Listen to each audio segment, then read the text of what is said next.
ሄርሜላ አበደች። ለምን አበደች የሚለውን በዚህ ቪዲዮ ላይ መነግራችሁ ይሆናል። በጣም በሚገርም ሁኔታ እንግዲህ አብርሽ እንደሚታወቀው ሴቶችን መቀየር፣ ሴቶችን ወደዚህ ወደዚያ በማድረግ አንደኛ ተብሏል ማለት ነው። በጣም የሚገርም ነገር ነው። ሄርሜላ እንግዲህ በዚህም ነው ያበደችው። በጣም በቃ ልታብድ ነው። በጣም ተናዳለች ማለት ነው። ለምን ካላችሁ አብርሽ እንግዲህ ሴቶችን እየደበራረበባቸው እንደዚህ ያደረገን ነው። እኛን እያሳተ ነው። ትላንትና ራሱ በጣም አሞኝ ሆስፒታል ነበርኩ ስትል ሄርሜላ ተናግራለች። እውነትም ከሆነ ሆስፒታል ገብታ ነበር። በጣም በቃ ደንግጣ ፊንት ጭራ ማለት ነው። እንዴት ነው አብርሽ እኔ ላይ እንደዚህ የሚያደርገው? እንዴት ነው እኔ ላይ እንደዚህ አይነት ነገሮችን የሚፈጽመው? በማለት ሄርሜላ ትላንትና ሆስፒታል ገብታ ነበር። በዚህም እንግዲህ በጣም ደንግጣ እንደነበረች ታውቋል ማለት ነው። በዚህም ጉዳይ ሩታም በጣም ደንግጣን ያለችው፣ በጣም ተናዳን ያለችው ለምንድነው አብርሽ እኛ ላይ የሚደርበው? ለምንድነው አብርሽ እኛ ላይ እንደዚህ አይነት ነገር የሚያደርገው ሲሉም ተናግሯል። እውነት ለመናገር ከሆነ ሩታም ብትሆን በጣም ተናዳን ያለችው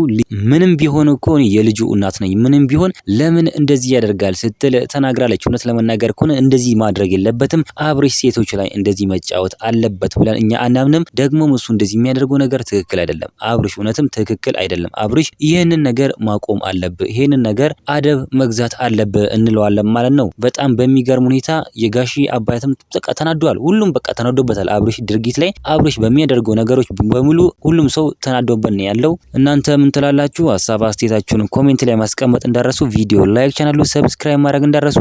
በሌላ ቪዲዮ እስከምንገናኝ በያላችሁበት የዓለም ዳርቻ ሰላማችሁ ብዝት ይበልልኝ። ደህና ሁኑልኝ።